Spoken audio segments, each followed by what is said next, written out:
चलिए आइए ध्यान दीजिएगा। आज हम लोग फिर देखेंगे बायोलॉजी का पार्ट नेक्स्ट। इससे पहले हम लोग कोशिका, उसके बाद उत्तक, उसके बाद पाचन तंत्र, उसके बाद श्वसन तंत्र, सभी हम लोग क्या कर चुके हैं, कंप्लीट कर चुके हैं। आज हम लोग देखेंगे परिसंचरण तंत्र। क्या? हाँ जी, ले लीजिए ना, ट्रांसफर कोई आदमी कर दीजिए। जितेंद्र भेज दीजिए। बाकी बात सभी के आदमी के पास तो होना ही चाहिए। क्या? परिसंचरण तंत्र, ठीक है ना। आज जो अगला टॉपिक रहेगा, और उसके बाद हम लोग पढ़ेंगे रक्त, ठीक है ना, ब्लड पढ़ेंगे। इस बात को ध्यान रखेंगे। तो ध्यान दीजिएगा सभी आदमी, वीडियो को लास्ट तक देखिएगा, बने रहिएगा, तभी जाकर बेनिफिट होगा, अन्यथा नहीं होगा। चलिएगा ध्यान दीजिएगा। सबसे पहले क्या किया जाता है, जीव जंतु में विभिन्न पदार्थ जैसे ऑक्सीजन, कार्बन डाइऑक्साइड पाया जाता है। जैसे श्वसन जो क्रिया किया जाता है वह ऑक्सीजन के द्वारा हम लोग क्या करते हैं, श्वसन लेते हैं और छोड़ते हैं जो है वह क्या, कार्बन डाइऑक्साइड। क्योंकि एक बात और ध्यान में रखिएगा, पेड़ पौधे से हम लोग क्या, ऑक्सीजन प्राप्त करते हैं, और हम लोग जो छोड़ते हैं वह बेचारा पेड़ पौधा क्या करता है, प्राप्त करता है, क्या ग्रहण करता है। तो हम जो लेते हैं ऑक्सीजन, तो हमारे शरीर की अगर बात किया जाए, हमारे शरीर में ओनली फॉर ऑक्सीजन ही नहीं जाता है, उसके साथ साथ कार्बन डाइऑक्साइड, नाइट्रोजन, सब गैस जाता है। अब कहिएगा सर नाइट्रोजन कितना परसेंट, जितना रहेगा उतना जाएगा जी, जितना रहेगा उतना ही ना जाएगा। बाकी क्या करेगा सर, अंदर जाने के बाद वह रिटर्न आएगा, छोड़ने के समय क्या होता है, रिटर्न। बाकी ऑक्सीजन का जो आदान प्रदान जो करता है वह हेमोग्लोबिन करता है। कौन करेगा, हेमोग्लोबिन करता है। इस बात को ध्यान रखेंगे, ठीक है। एक एक बात को ध्यान दीजिएगा, बात नहीं कीजिएगा कोई आदमी, ठीक है। तो कहता है ऑक्सीजन और क्या है, कार्बन डाइऑक्साइड, पोषक पदार्थ, गैस, उत्सर्जी पदार्थ आदि के परिवहन के लिए जिस तंत्र की आवश्यकता होती है उसे हम लोग क्या कहते हैं, परितंत्र, परिसंचरण तंत्र। तो परिसंचरण तंत्र में किसका किसकी आवश्यकता होती है, ऑक्सीजन और कार्बन डाइऑक्साइड। जो हम लोग लेते हैं और छोड़ते हैं उसको हम लोग श्वसन कहते हैं। माने सांस लेने और छोड़ने की प्रक्रिया को क्या करते हैं, श्वसन। सांस लेने और छोड़ने की प्रक्रिया का हम लोग क्या कहेंगे, श्वसन कहते हैं। इसमें दो माने गैस की महत्वपूर्ण भूमिका होती है, ऑक्सीजन और कार्बन डाइऑक्साइड की। मानव में परिसंचरण तंत्र मुख्य रूप से रक्त तथा लसिका द्वारा होता है। तो मानव शरीर में जो होता है परिसंचरण तंत्र जो होता है किसके किसके द्वारा होता है, बताइएगा, रक्त और लसिका द्वारा होता है। ध्यान देते रहिएगा, के द्वारा होता है। चूंकि यह कार्य मुख्यतः रुधिर द्वारा होता है। यह जो कार्य जो होता है इसे किसके द्वारा, रुधिर के द्वारा होता है। जो पॉइंट आपको याद है ठीक है, नहीं होता है कॉपी में अपने लिए ऐड कर चलिएगा, तभी जाकर। और न जिसको इतना भी तो सब महान नहीं है जो सब के सब बात याद होगा, सब बात आप लोग नोट करे चलो कॉपी पे। हम जानते हैं कौन कितना महान है, नहीं है से जो बात बोलते हैं लिखो, लिखने से जल्दी याद होगा, इस बात को ध्यान रखिएगा। तो कहता मानव में यानी कि कहता है परिसंचरण तंत्र जो है मुख्य रूप से रक्त और किसके द्वारा, लसिका के द्वारा होता है, रक्त और लसिका के द्वारा होता है। चूंकि यह कार्य मुख्यतः रुधिर के द्वारा होता है। किसके द्वारा, रुधिर, रुधिर बोले तो रक्त, रुधिर बोले तो रक्त, इसलिए इसे रुधिर परिसंचरण तंत्र भी कहा जाता है। तो इसको क्या कहा जाएगा, रुधिर परिसंचरण तंत्र, रुधिर परिसंचरण तंत्र, रुधिर परिसंचरण तंत्र कहा जाता है। क्यों, क्योंकि रुधिर के द्वारा होता है। कोई डाउट? आगे, रुधिर परिसंचरण तंत्र का खोज कौन किया था, विलियम हार्वे ने किया। किसने किया, विलियम हार्वे ने किया। तो कहेगा क्वेश्चन आपके एग्जाम में पूछेगा, है ना, सो रुधिर परिसंचरण तंत्र का खोज किसने किया, विलियम हार्वे ने किया, विलियम हार्वे ने किया। चलिए आगे, अब कहता है आगे, रुधिर परिसंचरण तंत्र के माध्यम से किए जाने वाले कार्य, माने इसके माध्यम से किए जाने वाले कार्य कौन कौन है उसके बारे में क्या हुआ, अच्छा ठीक है, देखिएगा कौन कौन सा कार्य है। नंबर 1, पोषक पदार्थ तथा अपशिष्ट पदार्थ का परिवहन। परिवहन का मतलब क्या होता है, एक स्थान से दूसरे स्थान तक ले जाना ही क्या कहलाता है, परिवहन। एक स्थान से दूसरे स्थान तक ले जाना ही क्या कहलाएगा, परिवहन। सभी आदमी बोलिएगा तो जल्दी याद होगा, क्या कहलाएगा, परिवहन। क्या कहलाएगा, परिवहन। क्या कहलाएगा, परिवहन। एक स्थान से दूसरे स्थान, याद रखेंगे।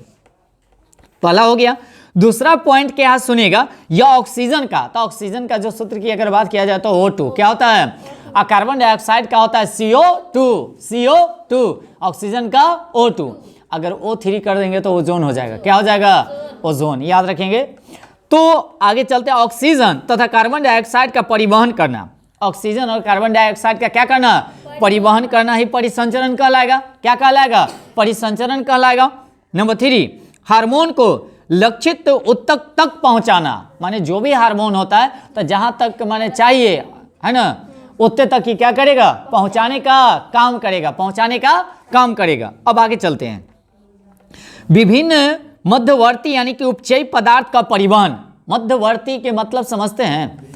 हाँ, विभिन्न यानी कि मध्यवर्ती यानी कि उपचयी पदार्थों का कथी होता है? परिवहन, माने जो भी बीच बीच में अगर कोई भी पदार्थ होता है उसका भी कहने का मतलब है आदान प्रदान, यहाँ से वहाँ तक ले जाने का काम करता है। क्या हार्मोन का काम नहीं करेगा ले जाने का? करेगा। माने यही जानिए से परिसंचरण तंत्र या परिवहन। परिवहन का मतलब होता है एक जगह से दूसरी जगह क्या करना? ले जाना और लाना, परिसंचरण कहलाता है। क्या कहलाता है? अब कहेगा पेड़ पौधा, तो पेड़ पौधा में भी जल ले जाने का काम करेगा, कौन? परिसंचरण कहलाएगा, है ना। तो ले जाने का काम कौन करता है? जाइलम। कौन करता है? जाइलम। जाइलम जिंदा होता है कि मरा हुआ? मृत्यु, यानी कि मरा हुआ होता है, मृत्यु होता है। क्या होता है? बाकी फ्लोएम जो होता है वह जीवित होता है। क्या होता है? जीवित। अब फ्लोएम जो होता है पेड़ पौधे में क्या करता है? खाद्य पदार्थ को ले जाने का काम करता है। और एक बात और ध्यान में रखने की बात है, फ्लोएम जो होता है ऊपर से नीचे, नीचे से ऊपर करता है, बाकी जाइलम जो होता है खाली ओनली फॉर नीचे से ऊपर ही करेगा, ऊपर से नीचे नहीं करता है। ये बात को याद रखिएगा, ठीक है ना, कोई डाउट? चलिए आगे। अब आगे रुधिर परिसंचरण तंत्र के मुख्य भाग कौन कौन है देखिएगा। एक आपका हृदय है। क्या है? हृदय, है ना, हृदय। उसके बाद है शिरा तंत्र। कौन है? शिरा तंत्र। उसके बाद रक्तदाब। क्या है? रक्तदाब। क्या है? रक्तदाब है। उसके बाद धमनी तंत्र है। क्या है? धमनी तंत्र। बोल बोल का लिख लिखिए, माने बोलिएगा, लिखिएगा, जल्दी याद हो जाएगा। अगर सोचिएगा सही तो इजी है, याद हो जाती, याद हो गए तो कहियो नहीं होगा, कभी भी नहीं सोचिए। याद है तो भी लिखेंगे, समझ रहे ना। क्योंकि अगर देखिएगा कोई भी चीज़ अगर नहीं जानते उस समय भारी लगता है, अगर एक बार बोल दिया जाए, अगर एक बार जान लेते हैं तो वह इजी लगने लगता है। लगता है कि नहीं लगता है? इसीलिए जितना इजी की इजी को नहीं समझिए ना, तो इजी क्वेश्चन एग्जाम में आप गलती करके आ जाइएगा। एकदम इजी आप सोच भी नहीं सकते हो, वैसा गलती हो जाएगा आप लोग से। आप देखने को मिलेगा, देखिएगा एग्जाम जब दीजिएगा ना तब आप सोच भी नहीं सकता, अरे ये क्वेश्चन ही तो कहीं छूटने वाला नहीं, वो ही छूट जाएगा। समझ रहे हैं ना। इसलिए इग्नोर नहीं करना कोई भी क्वेश्चन, इजी हो या हार्ड हो, सभी को चटनी के तरह चाट जाना है। तो आगे धमनी तंत्र, एक लसिका तंत्र। क्या होता है? लसिका तंत्र। अगर कहता रुधिर परिसंचरण तंत्र के मुख्य भाग, परिसंचरण तंत्र के कै गो भाग? मुख्य भाग की अगर बात किया जाए तो 5 गो भाग। कै गो भाग? एक आपका हो जाएगा हृदय। पहला का भाग क्या बोले हैं? हृदय। हृदय क्या करता है? पंपिंग करने का काम करता है। क्या करता है? अच्छा एक बात बताइएगा, हमारे शरीर में कितने देर में एक बार पूरे शरीर में रक्त परिसंचरण माने हो जाता, परिवहन हो जाता है? 1 मिनट में। अरे 1 मिनट लगता है? एक पल में भी नहीं, बताओ सेकेंड में। हाँ 0.25, 0.25 माने समझिए ना, आधा मिनट, आधा सेकेंड। 1 मिनट और आधा माने 25 से 30 सेकेंड, तब ना 1 मिनट होगा। 60 सेकेंड बराबर कितना? 1 मिनट। अब वो आगे छोड़िए ना, इतने सेकेंड पे आइए ना, आगे नहीं जाइए ना, अगर जैसे मार पच्चे ना सुहारी पर दम, आगे यहाँ पर आइए। तो हाफ याद रखेंगे तो 0.25 या कितना हो जाएगा? कोई बात नहीं, रहिए शादी आइएगा, ठीक ना आपका? ओके, अच्छा अच्छा अच्छा, ऋतिक भी है, हंस रही है। हाँ तो ऋतिक आप तो बोलबे किए थे से आना है तो हम तो आइए जाते, कार्ड के क्या जरूरत था? हाँ ते में रहना चाहिए ना, भैया का नाम है। ओ अच्छा अच्छा, ऐसा बात है। चालू है जी, वीडियो चालू है। चलिए कोई बात नहीं है, तनिक सब पढ़ा लेते हैं तो तनिक देर बैठिए ऋतिक। क्या अच्छा छुट्टी है ना अभी? कै दिन का? कै दिन का छुट्टी है? शादी उदी के बाद एकदम माने, हाँ बहुत दिन आतंक सुतल रहते वहाँ। तो काम घर पे नहीं होगा। वहाँ तो बड़े कहाँ हैं वहाँ। चलिए, ट्रेनिंग खत्म होना गया, फिर से शुरू है। ऋतिक, 19 दिसंबर से है। ट्रेनिंग, अच्छा चलिए चलिए आगे चलते हैं। सान है, बीएसएफ का नौकरी ठीक है ना। चलिए आगे ध्यान दीजिएगा। परिसंचरण तंत्र की अगर बात किया जाए तो इसको 3 भागों में बांटा गया। कितने भागों में? 3 भागों में, याद रखेंगे। कितने भागों में? 3 भागों में बांटा गया है। सबसे पहली की अगर बात किया जाए, सुनिएगा क्या कहता है इस प्रकार के तंत्र में। कहता है रक्त बिना किसी दाब के आगे बढ़ जाता है।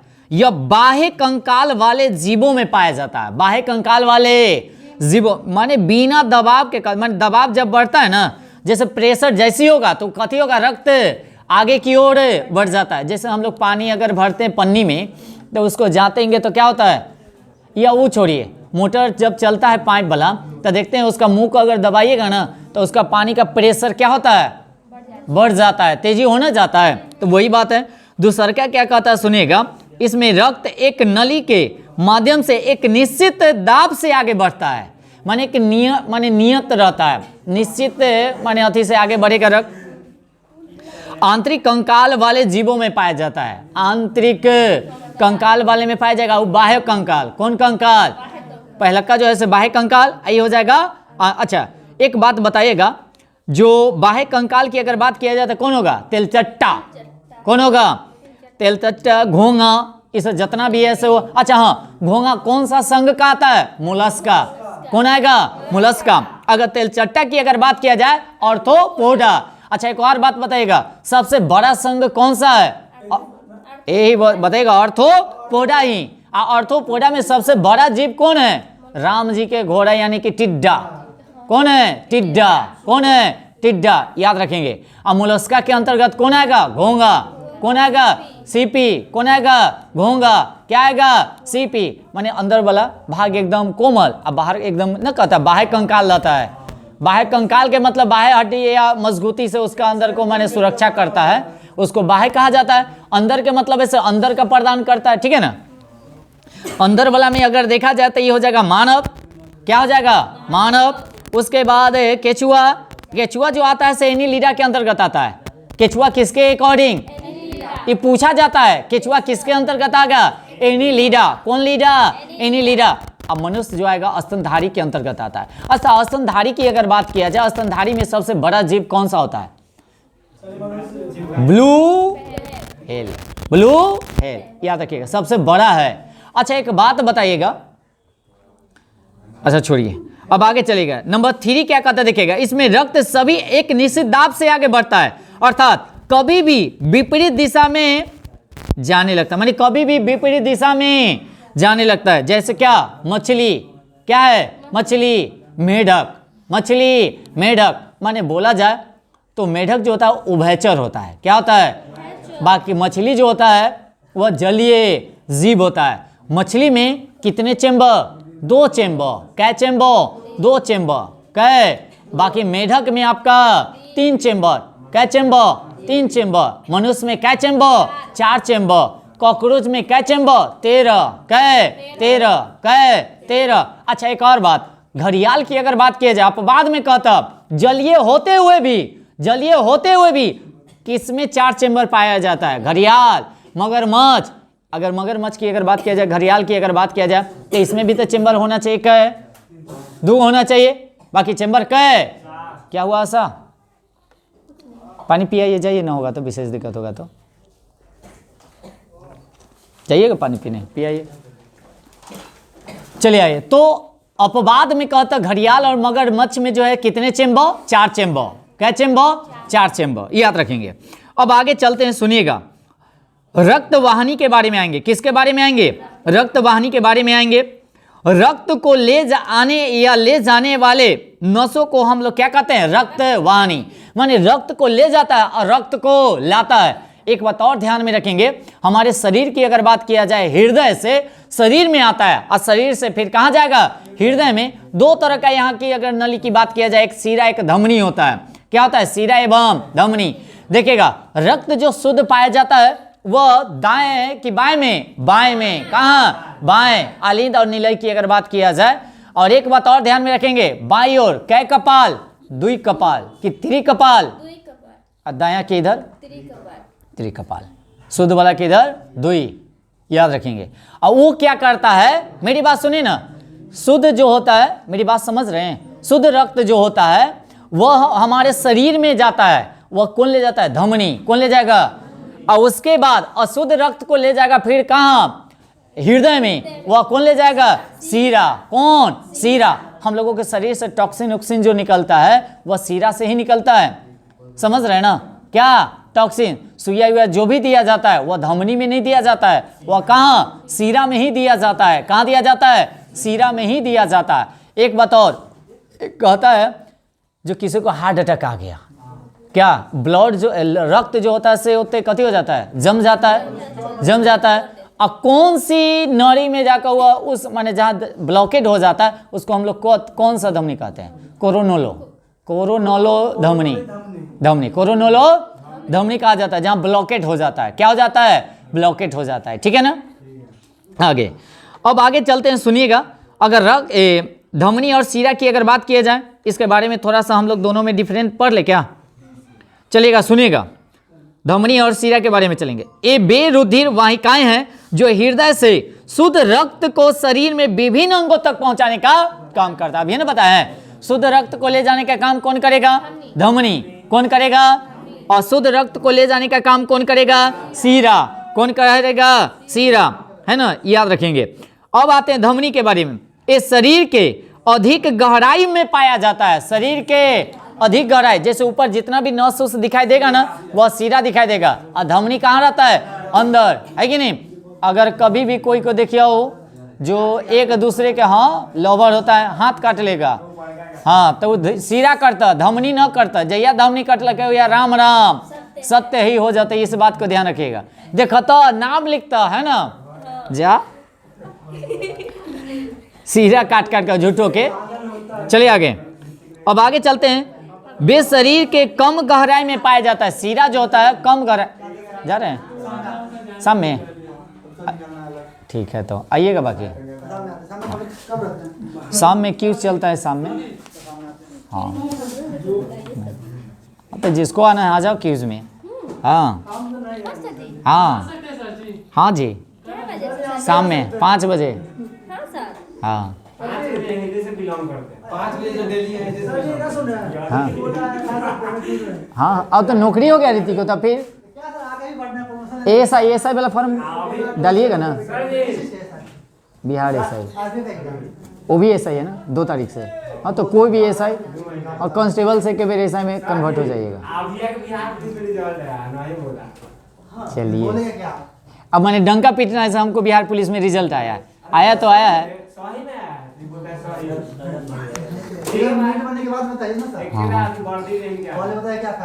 हाँ, बात सही है। ठीक है, आइएगा ऋतिक। हाँ ठीक है, अभी आप भी आइएगा। हाँ ठीक है, उनका कहने का मतलब ऐसे जॉब वाला के आप चिन रहे हैं। चलिए आगे, अब आगे चलते हैं। देखिएगा, सुनिएगा।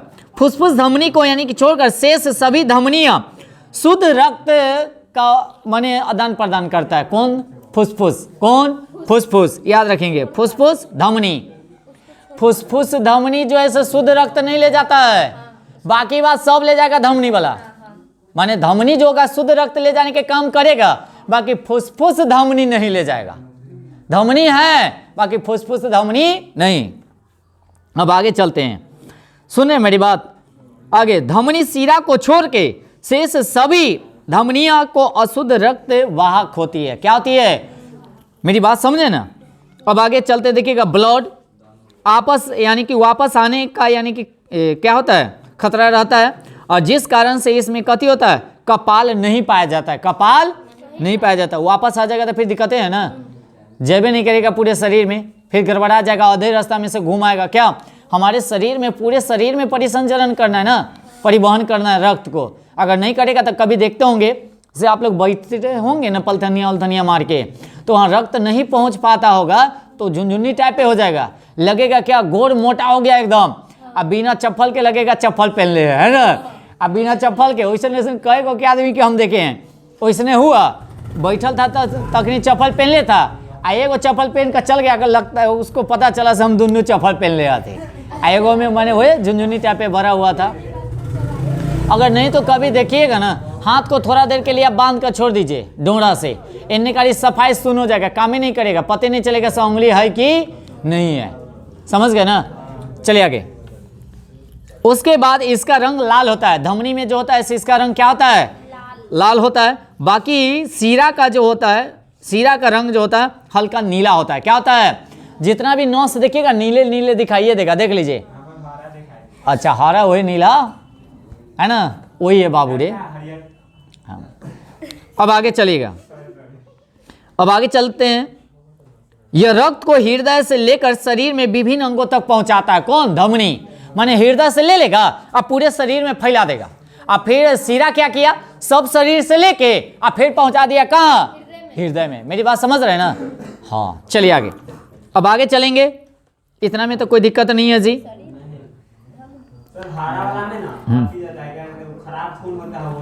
केशिका के बारे में आते हैं। कथी के बारे में, यह एक पतली नस होती है। केशिका जो होता है एकदम पतली क्या होती है, नस होती है। इसमें शुद्ध तथा अशुद्ध रक्त दोनों मिलते हैं। माने पतरका पतरका जो नस होई छै उसमें दोनों रहे छै, शुद्ध और अच्छा ये ऊपर रहे छै कि नीचे रहता है, ऊपर रहे छै।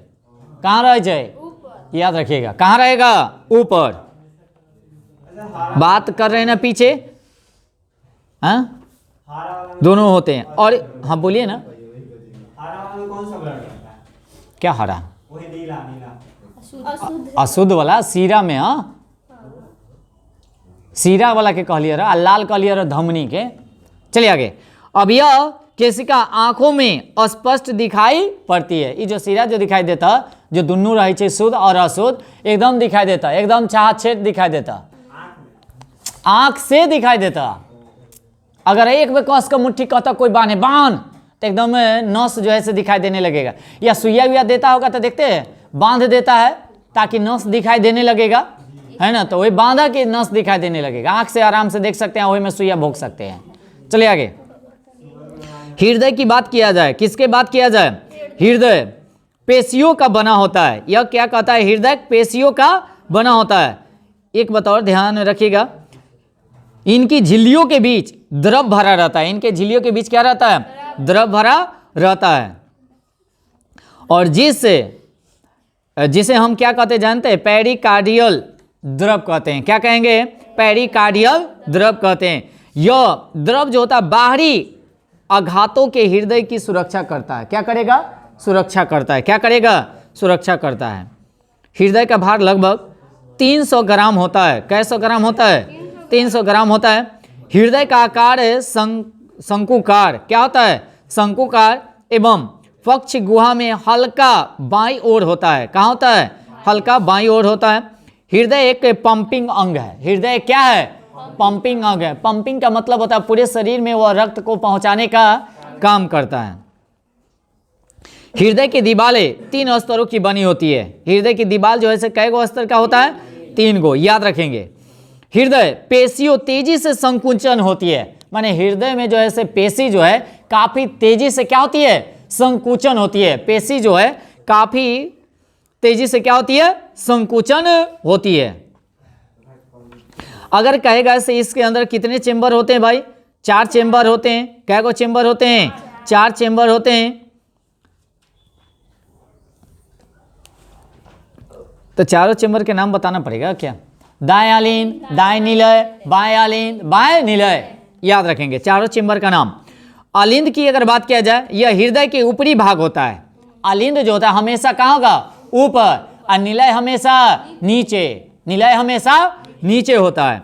और शरीर से रक्त आलिंद के माध्यम से हृदय में प्रवेश करता है। कथी से, आलिंद के माध्यम से हृदय में क्या करेगा, प्रवेश करता है। दोनों आलिंद एक दूसरे से अंतरलिंग भी थी। अंतरलिंग भित्ति द्वारा अलग रहते हैं। दोनों क्या रहते हैं? अलग रहते हैं। किसके द्वारा? अंतरलिंग भित्ति द्वारा क्या होते हैं? अलग रहते हैं। जबकि अलिंद एवं निलय, अलिंद निलय खांच द्वारा यानी कि अलग रहते हैं। क्या रहते हैं? खांच द्वारा अलग रहते हैं। अब आगे आते हैं, खांच द्वारा अलग रहते हैं। किसके द्वारा? खांच द्वारा अलग रहते हैं। निलय की अगर बात किया जाए, यह हृदय का निचला भाग होता है। निलय जो होता है हृदय के कहाँ होता है? निचला भाग होता है। यह रक्त को पंप करता है। क्या करेगा? रक्त को पंप करने का काम करता है। रक्त को पंप करने का काम करता है, जिससे शरीर, जिसमें रक्त जो है सो पूरे शरीर में फैला सके। पूरे शरीर में क्या करे? फैला सके। जैसे मछली के हृदय में केवल 2 ही चेंबर होते हैं। कितने चेंबर होते हैं? 2 ही चेंबर होते हैं। और उभयचर जो रहता है उसमें कै गो चेंबर? 3 गो। कै गो? 3 गो रहता है। जैसे घड़ियाल का बाद में नहीं बताए थे, 3 गो रहता है, बाकी 4 गो। कै गो रहता है उसमें? 4 गो। 4 गो याद रखेंगे। अब कहता है मेढक में कै गो? 3 गो। सरीसृप की अगर, सांप की अगर बात किया जाए, कै गो? 3 गो। कै गो? छिपकली में कै गो? 3 गो। छिपकली में कै गो? 3 गो चेंबर होता है। मगरमच्छ और घड़ियाल सरीसृप, किंतु इसका हृदय जो होता है 4 चेंबरों का होता है। कितने चेंबरों का? 4 चेंबरों का होता है। स्तनधारी तथा पक्षी का हृदय जो होता है 4 चेंबर का होता है। पक्षी जो भी रहेगा और स्तनधारी, उसका चेंबर कै है? 4 गो। कोई भी पक्षी, उसका चेंबर कै है? 4 होता है। कै गो चेंबर होगा? 4 गो चेंबर होगा। ध्यान रखेंगे। सुन रहे मेरी बात?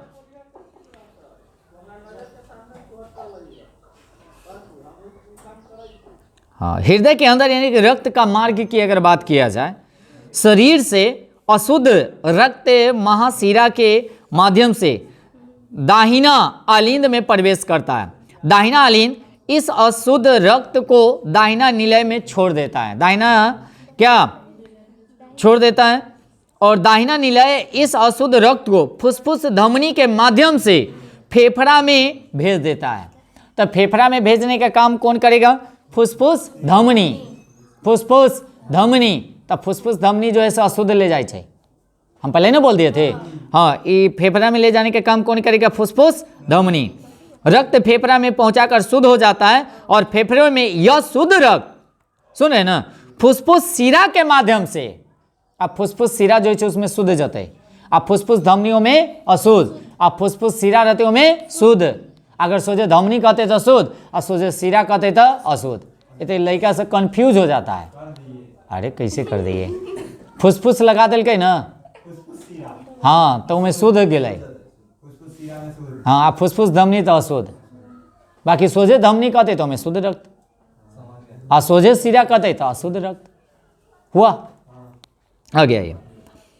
अब आगे चलते हैं। शुद्ध रक्त यानी कि बाएं निलय से छोड़कर बाएं निलय सबसे चौड़ा चेंबर होता है। अच्छा, चौड़ा चेंबर कौन होता है? दाएं वाला कि बाएं वाला? बायां वाला। बायां वाला माने ज़्यादा चौड़ा होता है और दायां वाला कम। तो दिल किधर? लेफ्ट साइड है ना, बाएं ओर रहता है। इस बात को ध्यान रखिएगा। आगे तो और क्या कहता है? यह शुद्ध रक्त को महाधमनी के माध्यम से पूरे शरीर में भेजा जाता है। किसके द्वारा? महाधमनी के द्वारा। किसके द्वारा? महाधमनी के द्वारा भेजा जाता है। दाएं आलिंद तथा दाहिने निलय की मध्य त्रिकपाल होती है। क्या होती है? तो दाहिना के ओर कै कपाल? त्रिकपाल। अब बायां के इधर दुई कपाल। कै कपाल? दुई कपाल के मतलब वो लिक्विड लेखा माने गिरे वाला रहे छे। कपाल माने रास्ता हो छे, वो बीच में जैसे दाएं आलिंद और बाएं आलिंद के बीच में रहे छे लगा हुआ कपाल। क्या रहता है? कपाल। आगे उसके बाद आगे बाएं आलिंद तथा बाएं निलय का मध्य यानी कि, हाँ, एक और बात बता दें, जितने भी एनआईएस से जो भी डीएलएड किए होंगे उसका लमसम 80% सुनवाई हो चुका है। फिर से वैलिड होने जा रहा है। जो भी वीडियो देख रहे होंगे एनआईएस वाले, और 10 तारीख का 10 दिसंबर का इसका एक बार सुनवाई होने वाला है। उसमें पूरा माने क्लियर हो जाएगा। और TRE 4 जो आने वाला है उसमें हो सकता है से एनआईएस वाला को भी क्या करेगा? ले लेगा।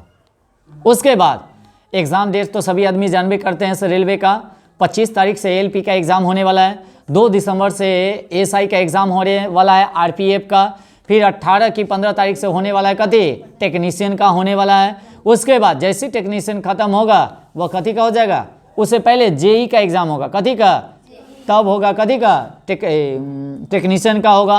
और तब क्या होगा, हो सकता है इसे बिजली विभाग भी ले लेगा लगले। और उसके बाद आरपीएफ कांस्टेबल का भी, एनटीपीसी ग्रुप डी का भी हो सकता है, दिसंबर में आप लोगों का नोटिफिकेशन देखने को मिल जाए। 70,000 प्लस सीट हो सकता है ऐसे रहेगा, इस बात को ध्यान रखेंगे। ग्रुप डी का उसमें आईटीआई कंपलसरी कर दिया है, 10 से 20% ही ओनली फॉर नॉन आईटीआई वाले के लिए सीट ही रहेगा। उसके बाद सीजीएल टीआरई टायर 2 का एग्ज़ाम जो है से जनवरी में होगा। और उसके बाद एसएससी जीडी का भी एग्ज़ाम आप लोगों को 4 फरवरी से दे दिया गया, इस बात को ध्यान रखेंगे। 4 फरवरी से एसएससी जीडी का एग्ज़ाम शुरू हो रही है, तो सभी एग्ज़ाम एकदम कंटिन्यू होगा, इस बात को ध्यान रखेगा। तैयारी एकदम जोर शोर से करना है, समझ रहे हैं ना। सभी एग्ज़ाम एकदम तरातर ले लेगा। बीएसएफ का फॉर्म, क्या चीज़ का, बीएसएफ ओनली फॉर बीएसएफ था। क्या बताइएगा तब ना। ट्रेड का, ट्रेड तो उसका भी कोई सूचना भी नहीं है, वो सब धीरे धीरे 21 साल लगा देगा, कोई ठीक नहीं है, बीएसएफ था तो हम भर दिए कोई दिक्कत। ट्रेडमैन था, शायद, हाँ तो ट्रेड होगा। क्या चीज़, कौन सा ट्रेड दिया है? तो उसमें कुछ भी नहीं, अभी जो ऋतिका है तो वो ट्रेडमैन से ही गया है।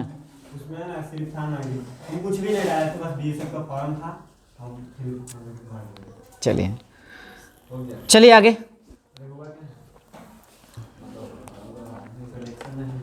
क्या जी, क्या कहता है देखिएगा, पूरे शरीर में रक्त का मार्ग की अगर बात किया जाए, देखिए महाशिरा से जाएगा कहाँ, दाहिना यानी कि आलीन। और इसके बाद कहाँ जाएगा, दायां निलय।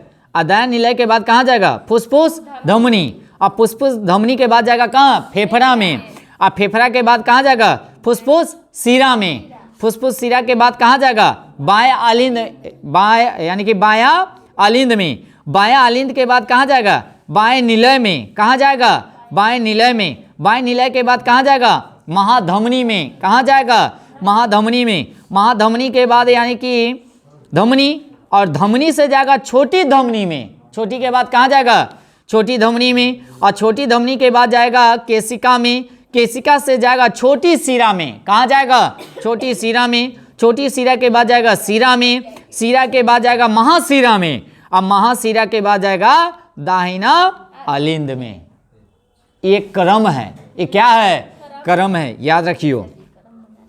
हृदय की यानी कि संकोचन को यानी कि मापने के लिए किसका प्रयोग किया जाता बताएगा, स्टेथोस्कोप, याद रखेंगे। उसके बाद आगे चलते हैं। डॉक्टरी यानी कि जो है लब यानी कि लव या डब की आवाज़ जो है से लब डब यानी कि डब डब की जो सुनाई देता है वह किसके द्वारा मापा जाता है बताइएगा, स्टेथोस्कोप के द्वारा। या ये तो भी नड़ी उड़ी देखिएगा ना, ये तो टब टब करते रहता है, माने लब टब, सही से देखिएगा। आगे चलिएगा। अब आगे चलते हैं। 1 मिनट में हृदय कितना बार धड़कता है, 72 बार। कै बार, और जब दौड़े उड़ेगा ना तो उस समय लमसम 80 के करीब पहुंच जाता है, पारे हो जाता है, ठीक है ना। उसके बाद अगर देखा जाए, जबकि क्षण अवस्था में 1 मिनट में जो होता है से 150 बार धड़कता है। क्षण के मतलब है नहीं कि न कहता एकदम तेजी से, अगर कोई को अथी हो जाता है काफ़ी एकदम duck duck duck duck duck duck duck कैसे मारता एकदम। हाँ जी, हाँ जी। अब आगे, हृदय धड़कन की दर यानी कि सुन रहे हैं, तंत्रिका तंत्र द्वारा नियमित की जाती है। किसके द्वारा, तंत्रिका तंत्र द्वारा नियमित की जाती है ये धड़कन को। उसके बाद आगे चलते हैं। एक बार हृदय की धड़कन की मात्रा किसमें कितना के अंदर होनी चाहिए, 70 ml ब्लड ही यानी कि अंदर जाता है, माने धड़कन के समय टप टप जो करता है उस समय कितना ml, 70। और अंत पूरा जो होता है वह 5.5 लीटर, पूरा जो क्रिया होगा उस समय कितना, 5.5 लीटर यानी कि हृदय में यानी कि 72 बार धड़क यानी कि धड़कना पड़ता है ना। और हमारी नाड़ियों को यानी कि धड़कन गति का 1 मिनट में कितना बार धड़केगा नाड़ी जानते हैं, 115 से 125 तक, 115 से 100 नौरी नौरी है ना। उसके बाद नाड़ी नहीं, नौरी नौरी, हृदय की यानी कि धड़कनों को यानी कि नियंत्रित करने का कार्य जो करेगा कौन? पेसमेकर। कौन करेगा? पेसमेकर करता है। हृदय की धड़कनों को नियंत्रण कौन करेगा? पेसमेकर करेगा। कौन करेगा? पेसमेकर करता है। और एक बात और, यह हृदय में दाहिने आलिंद पर होता है। कहाँ होता है? दाहिने आलिंद पर होता है। कहाँ होगा? दाहिने आलिंद पर होता है। अच्छा बताइएगा, रक्त जो मापा जाता है चाप, वह कितना बाई कितना होता है? 120 बाई क्या? mm Hg। mm Hg ये भी याद रखना पड़ेगा, नहीं तो फिर गड़बड़ा जाइएगा, ठीक है ना। अच्छा एक और बताइएगा, 120 को हम लोग क्या कहते हैं और 80 को क्या को बोलते हैं? हाँ बताइए जितेंद्र, 120 को क्या कहा जाएगा? सिस्टोलिक, ठीक है। 80 को डिस्टोलिक। हाँ याद यहो रखना पड़ता है जो ऊपर का को कितना क्या कहा जाएगा। तो देखिए सिस्टोलिक यानी कि 120, दूगो तो रबे करता है, एक बार पकड़ा गया से 100 माने 80 वाला क्या। अब आगे चलते हैं, अगर बीपी अगर बढ़ जाता है, मेरी बात समझ रहे हैं, अगर बीपी बढ़ जाता है तो लमसम कितना के करीब हो जाएगा? तो 120 वाला है 140, 80 वाला है से 90 के करीब चल जाएगा। कहाँ चल जाएगा? 90 के करीब चल जाएगा। एहो mmg Hg से यानी कि क्या किया जाता है? मापा जाता है। आप लोग कमेंट में बताइएगा, जब बीपी यानी कि बढ़ जाता है उसको क्या कहा जाता है, सभी आदमी, ठीक है ना। आगे चलेंगे, एटिनॉल का प्रयोग जैसे बीपी को घटाने के लिए किया जाता है। अगर बीपी अगर बढ़ गया है तो उसको घटाने के लिए क्या? एटिनॉल का प्रयोग किया जाता है। किसका प्रयोग किया जाएगा? एटिनॉल। तब बीपी क्या हो जाता है? घट जाता है। और आगे चलेंगे, बीपी जो है से अगर देखा जाए लो की अगर बात किया जाए तो 90 बटे कितना हो जाएगा? 60। 90 बाई कितना? 60। ये भी यानी कि mmHg में मापा जाता है। बाकी अगर बीपी अगर, अच्छा बीपी किससे मापा जाता है बताइएगा? मैनोमीटर से मापा जाता है क्या। अब आते हैं वन लाइनर, कुछ क्वेश्चन है उसको देखते हैं हम लोग तुरंत। मनुष्य में किस प्रकार का परिसंचरण तंत्र पाया जाता है? बंद तथा दोहरा। बंद तथा दोहरा।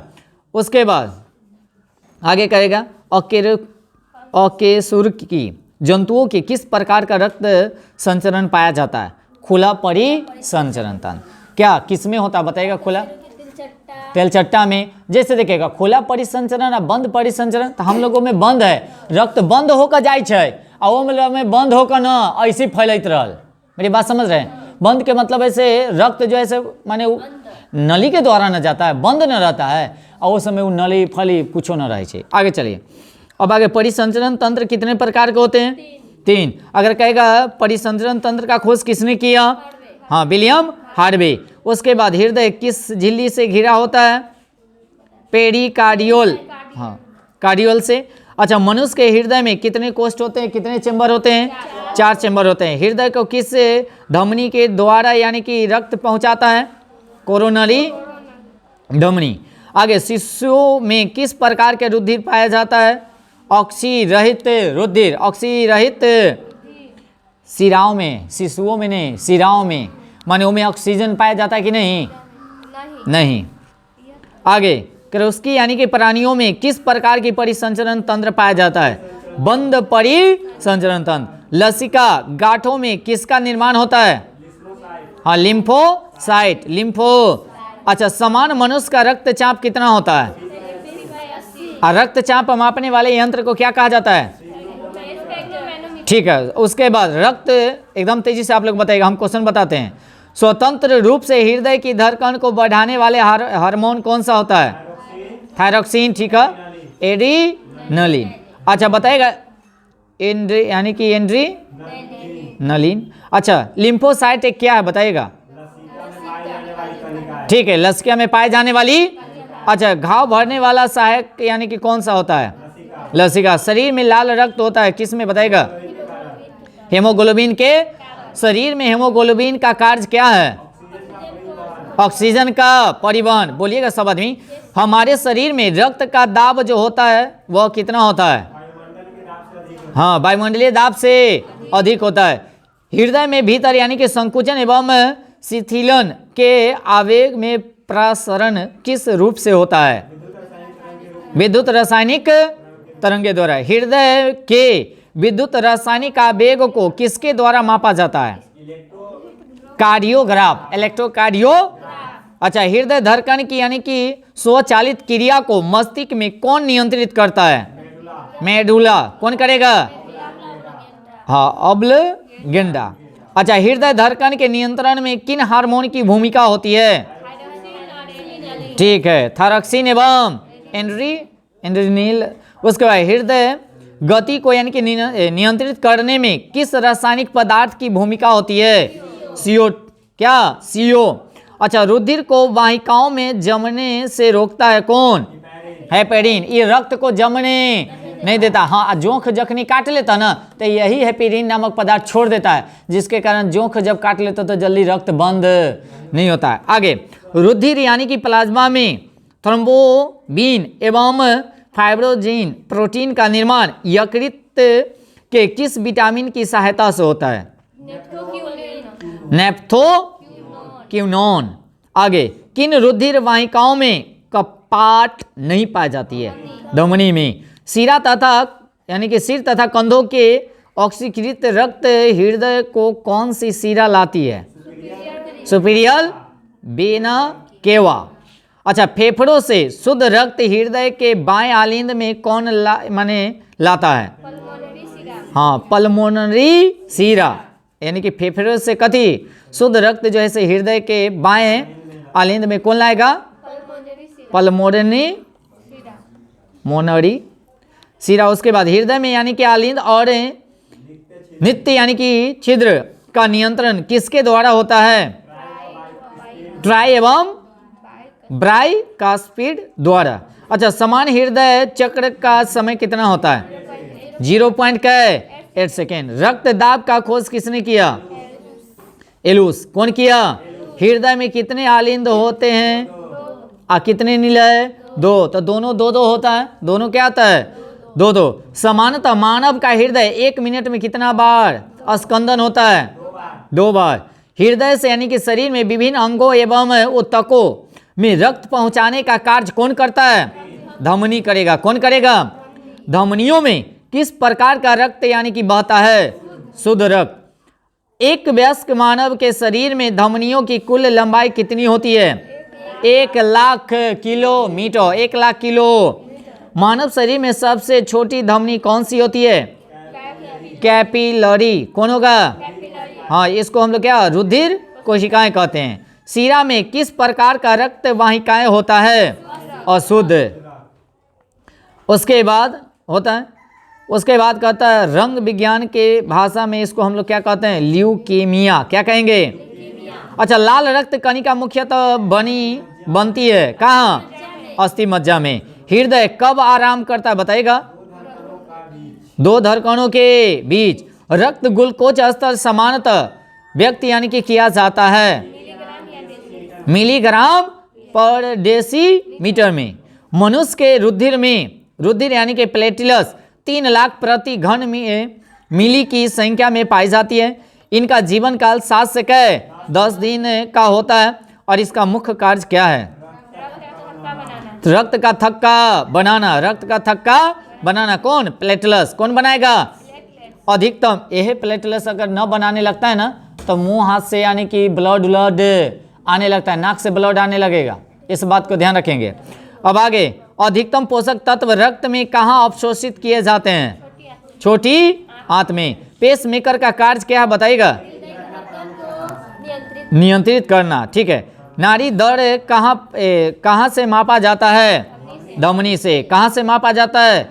धमनी से। इस तरह से आप लोगों का पूरा माने एगो टॉपिक परिसंचरण तंत्र यानी कि खत्म समाप्त होता है। ठीक है, तो रहने देते हैं, एक दिन में एक ही टॉपिक है ना। अब जो टॉपिक आएगा आपका ब्लड यानी कि रक्त से, जो कल हम लोग पढ़ेंगे। ठीक है ना। तो चलिए आज के लिए इतना ही। अमरजीत, सभी आदमी क्या कीजिएगा, वीडियो को थोड़ा सा शेयर जरूर कीजिएगा दोस्त महिमों में, और जो आदमी हमारे चैनल पे नए होंगे वो चैनल को सब्सक्राइब भी कर लीजिएगा और बेल आइकन को भी दबाना मत भूलिएगा और लाइक ज़रूर कर दीजिएगा। ठीक है ना। चलिए बस।